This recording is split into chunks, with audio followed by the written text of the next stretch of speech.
Speaking of the military, I think we talked about this earlier, but when Trump gave his speech at Fort Bragg, apparently it's been confirmed, it's been corroborated, but Trump actually did specifically request no fatties in the crowd behind him. And they were pre-selected for being pro-Trump.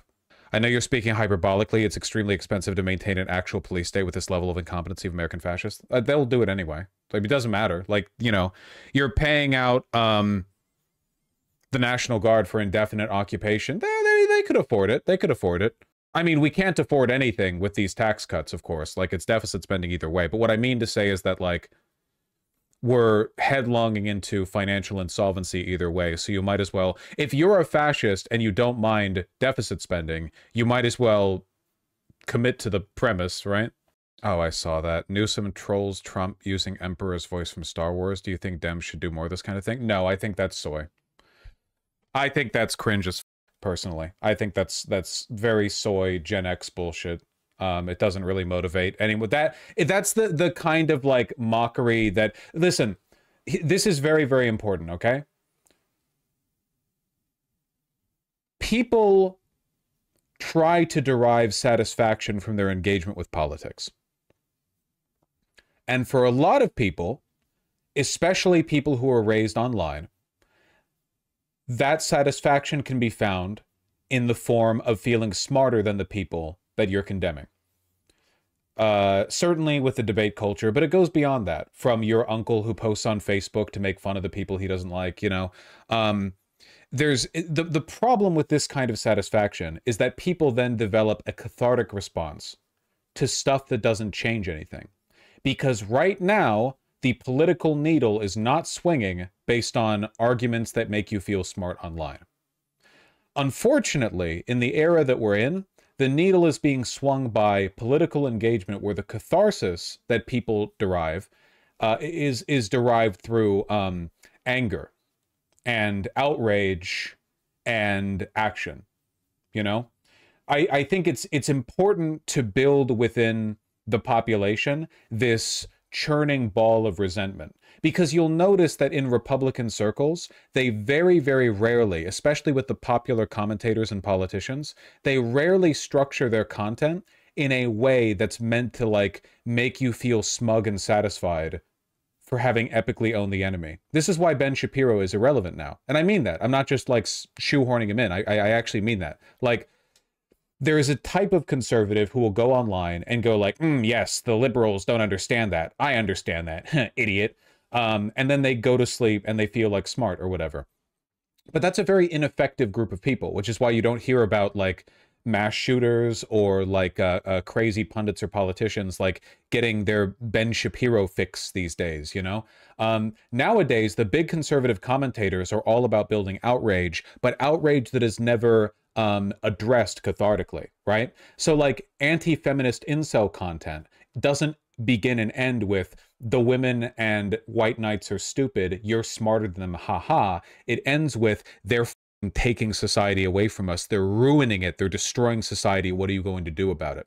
Most conservative messaging is like that now, you know? It's about how immigrants are destroying this country. It's about how Muslims are destroying this country. It's about how feminists and leftists and communists or Jews or whatever, like every group they can blame are destroying the country. And the only, like, emotional catharsis there is to these things, it's certainly not going to be had online. These people go out and they destroy the world, right? These people, they join up with the police. They join up with the army. They go to local militia groups.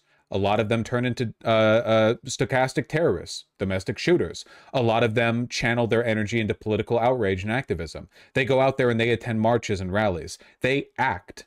I think it's important to deter people from kinds of engagement that are meant to elicit like a haha chuckle click move on. Does that make sense? Do you understand what you know what I mean? You have not won because you've epically owned somebody in a debate. You've made yourself feel good because you're smarter than them. But being smarter than a conservative isn't even the bare minimum, you know? I don't have an issue with pop culture references. I think it's more just the tone. National Guardsmen haven't gotten paid yet. I'm sure they'll get paid. It would be too destructive. It would be too counterproductive politically for them to not pay the National Guardsmen. According to more than a dozen guardsmen across 4 units who spoke to military.com, none has received formal activation orders, the critical paperwork that not only authorizes their duty status, but also unlocks pay, TRICARE health benefits, and eligibility for Department of Veterans Affairs services. I'm sure it'll happen eventually. The DoD is splitting it up into multiple 29-day activations so they don't have to pay the 30-day rate. Dude, that's so funny. They're literally treating them like McDonald's workers. Like where you work someone like 23 and a half hours in a week so that they don't trip into the like benefits category. They're getting gig work, dude. That's funny. Hey, listen, okay? It's not like it's a 24/7 gig. Maybe they could pick up some Uber jobs. I hear Waymo's not operating in downtown Los Angeles, so they might have like a market they can capitalize on. You know, just saying they should exercise some personal responsibility. Good for them to resent their superiors, though. If they do.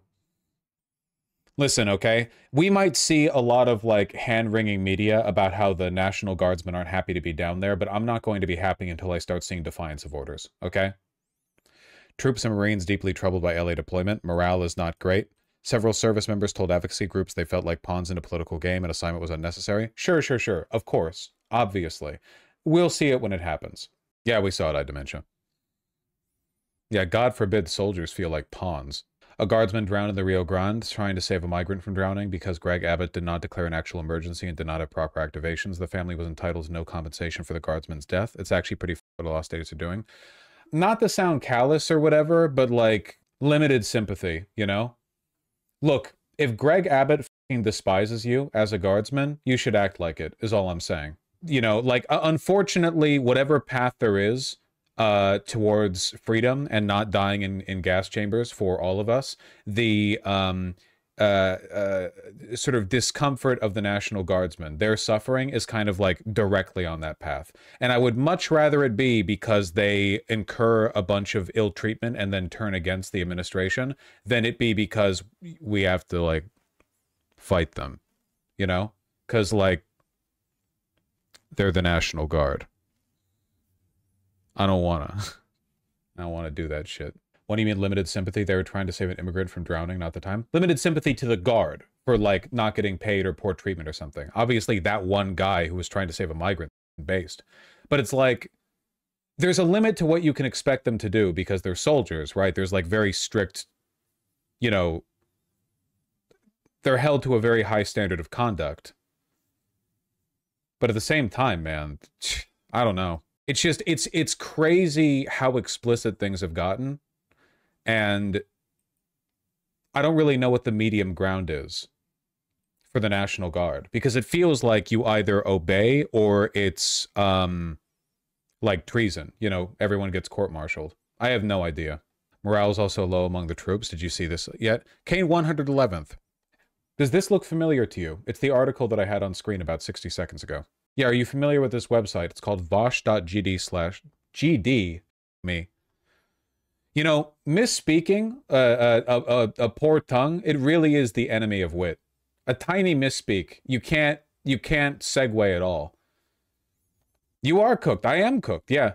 That's the power of Donald Trump. He enters the weave, but he enters it so gracefully. It's like his mind is navigating the warp, you know? He has protection. Should liberal states build up a militia? What do you mean by that? Like a National Guard? What do you mean by a militia? You mean like a state militia that can't be requisitioned by the president? Like what Texas has? Or Florida? House Dems marching towards Senate Majority Leader's office? Oh shit, they're doing a Jan 6. Oh shit, this is a real insurrection.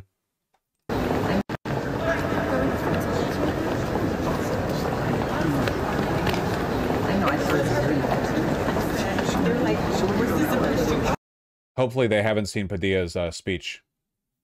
Or maybe they have. Maybe that's why they're not spray painting right now.